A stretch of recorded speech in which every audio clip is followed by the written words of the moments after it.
Au programme du jour, nous allons parler de la possible collaboration entre l'écosystème Cardano et l'écosystème Ripple. Et ensuite, on va entendre un petit peu les sons de cloche des analyses concernant l'actif XRP. J'espère de tout cœur que vous profitez bien de votre week-end, mais bon, et assurez-vous d'être abonné à la chaîne YouTube si ce n'est pas déjà fait, et de venir dans le groupe Telegram, c'est très important, mais bon, et plus titiller l'algo comme vous savez si bien le faire. Likez, partagez et laissez le petit commentaire. Le market cap aujourd'hui, en ce samedi 28 décembre, est en plus-value, plus 1% sur les dernières 24 heures. C'est toujours mieux que dans le rouge, vous allez me dire, je suis d'accord avec vous. On peut voir que le Bitcoin est en plus-value de 0,62% comparé à hier. Le prix du BTC est de 94 950 $. Le TH plus-value de 1,13%. Le prix de l'Ether est de 3 389 $. On va directement partir sur le Doge. Le Doge est à 32 centimes. Le prix la plus-value de ce dernier est de 2,82%. Shiba Inu, plus-value de 2%. Notre XRP est à une plus-value positive, 1,28%, et son prix est de 2,18 $. On va quand même s'arrêter vite fait, bien fait sur le BGB, mais bon, il est en petite correction, j'ai envie de vous dire. En même temps, avec l'ascension fulgurante qu'il a connue ces derniers jours, j'ai envie de vous dire, c'est totalement normal. Il faut qu'il y ait des corrections, justement. Donc, il est monté à plus de 8 $. Si vous voulez possiblement vous prendre entre guillemets de la force des BGB ou vous positionner tout simplement, faut peut-être profiter de ce micro dip, sachant qu'il a fait un moins 10% tout à l'heure, et ici au moment où je vous parle il est en moins 9%, donc oui, ça descend un petit peu. Ça peut encore redescendre en dessous des 7 $. Attention les gars, mais avec les grosses news que nous avons vues dans la vidéo que je vous ai fait tout à l'heure, qui parle justement du merge, donc de la fusion du BWB, du BGB et des burns qui vont arriver de manière, il va y avoir des burns qui vont arriver régulièrement. On peut s'attendre encore une fois à une petite explosion. Donc oui, reprendre de la force à 7 $, peut-être un bon call. Encore une fois, ceci ne constitue en rien ni un conseil en finance ni en investissement, ne l'oubliez pas. Abordons le premier point d'actualité, mais bon, et encore une fois, je me répète possiblement les gars, mais nous avons tout simplement un avenir des plus radieux qui s'annonce pour Ripple. Et pour cause, nous avons ici, la personne que vous voyez à l'écran, c'est Charles Hoskinson, mais bon, c'est tout simplement la personne qui est derrière l'écosystème Cardano, et il nous a fait des petits aveux, et je vous le dis, Ripple les gars, c'est champagne. Nous avons donc le fondateur de Cardano qui a exprimé son enthousiasme après les récents échanges avec l'équipe de Ripple, laissant entrevoir des opportunités de collaboration entre les deux projets. Suite à une rencontre avec les dirigeants de Ripple, dont Brad Garlinghouse et David Schwartz, Charles a évoqué l'intégration possible du stablecoin RLUSD au sein de l'écosystème Cardano, actuellement déployé que sur le RC20, donc la blockchain Ethereum et la blockchain XRPL, XRP Ledger, un peu logique aussi.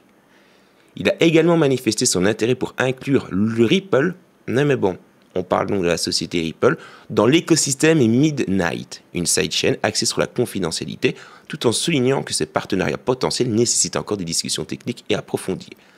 Mais bon, la régulation qui arrive, une administration pro-crypto aux États-Unis, je sais pas ce qu'il vous faut de plus, entre guillemets, pour commencer à considérer Ripple et son XRP. Je vous le dis, il y a beaucoup de choses négatives, entre guillemets, par rapport à l'actif. Moi, c'est vraiment ce côté centralisé qui me trigger un peu. Mais mis à côté de ça, tu peux pas nier son potentiel, les gars. Et ça fait, je sais pas combien de mois maintenant que je vous le chante. Enfin. On va parler maintenant de la première petite analyse. D'une analyse, vous savez bien, petit son de cloche, c'est toujours bien d'avoir un petit peu plusieurs petits avis, je trouve. Et c'est surtout qu'encore une fois, on ne va que dans une seule direction, les gars. Il n'y a rien de plus facile à l'heure actuelle de devenir analyste crypto. Mais bon, étant dans un bull market, on ne parle pas de bull run, on parle de bull market, donc une tendance haussière. Entre guillemets, sur les 30 derniers jours, la plupart des actifs sont en plus-value, donc c'est quand même du plus. J'ai envie de vous dire, ils prennent pas beaucoup de risques. Donc ça, je vous l'accorde aussi pleinement. Mais les targets, les prix que les gens visent et tout, on en revient toujours au même. Nous avons donc ici Armando Patoja, expert reconnu blockchain, etc., qui appelle les investisseurs à cesser de douter du potentiel explosif du XRP. Alors que le marché global consolide, le XRP a vu ses réserves sur Binance, hop, on va changer, c'est ici les réserves de Binance, a vu ses réserves sur Binance grimper, signe d'un possible mouvement de vente. Cependant, Armando rappelle la performance historique du XRP qui avait bondi de 110 000%. 110 000%. en 2017, entre 2017 et 2018. Il identifie plusieurs catalyseurs pour une nouvelle petite flambée. Quand je dis petite, vous savez bien, je mets des guillemets. Notamment, c'est toujours le même discours, hein, les gars, et c'est les mêmes arguments qui vont revenir. Hein. La résolution du procès SEC Ripple, l'administration Trump et tout simplement des conditions de marché plus ouvertes et favorables aux cryptos pour 2025. Malgré les turbulences actuelles, le XRP a progressé de 10% en décembre, se distinguant parmi les principaux actifs du top 100. Autre donc petit son de cloche, et ici on va voir ce que nous dit Monsieur Xoom. La récente consolidation baissière du XRP correspondait à la fin de la vague 4 dans une structure de vague d'Elliott. Donc ce qu'on voit à l'écran ici. Vague 1, 2, le 3 est où? Le 3 et le 4. Donc voilà, comme ça vous les avez ici. Et la cinquième, elle est ici, mais bon. Donc vague numéro 4 de la vague d'Elliott. Après avoir atteint un sommet de 2,90$ début décembre, le XRP est en retrait et se consolide à 2,14$. Monsieur Xoom anticipe que la vague 5 à venir pourrait tout simplement déclencher un rallye aussi significatif propulsant le prix du XRP jusqu'à 5$. Soit une augmentation de 133%. Ce scénario reste conditionné à une percée au-delà donc de la moyenne mobile à 20 jours qui est de 2,31$ et de la bande supérieure de Bollinger à 2,54$. Le marché global devrait également se stabiliser pour soutenir cette tendance. Les 5$, ça coïncide plus ou moins avec ce qu'on n'arrête pas de nous dire, EGRAC, Dark Defender et plus les autres parce que j'ai que eux en tête, avec la possible, avec le possible prix du XRP en fin janvier, fin février, quoi, entre 5 et 6$. Ça fait quand même grosso merdo un petit x3, moins de x3, je sais, mais bon, on va arrondir les trucs.